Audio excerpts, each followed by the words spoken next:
Bakit si Robin Padilla top 1 sa mga tao? Baka nakakalimutan nyo, si Robin Padilla ang dahilan kung bakit nagkaroon ng peace talk sa pagitan ng Mindanao terrorist at ng Pangulo. Si Robin din dahilan kung bakit nahinto ang bombing sa Mindanao at naligtas ang mga hostage.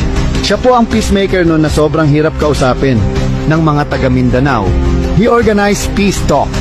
Siya po ang nagsiwalat at nagpatunay na may totoong lutuan ng droga sa loob ng Bilibid.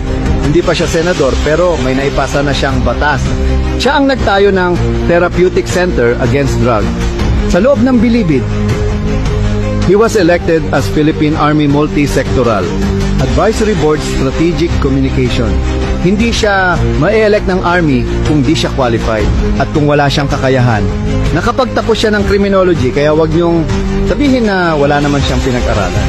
Alam niyo ba kung bakit lumamang? Halos lahat ng kinikita niyan sa endorsement niya binubuhos niya donate sa Mindanao. Isa siya sa major sponsors ng pagbangon at pag-rebuild ng Marawi after nung SA-44 massacre, pati sa mga nasasalanta ng bagyo. Wala tayong alam kasi hindi nakaka-rating sa atin yung tulong. Pero sa iba, marami siyang hindi lang basta individual, kundi pamilyang natulungan. Do not be too quick to judge, guys. Sarili niyang pera. Ano ba nagawa ng ibang politiko? Buti pa nga siya. Ilang taon na ginagawa yan ng hindi nakaupo sa posisyon.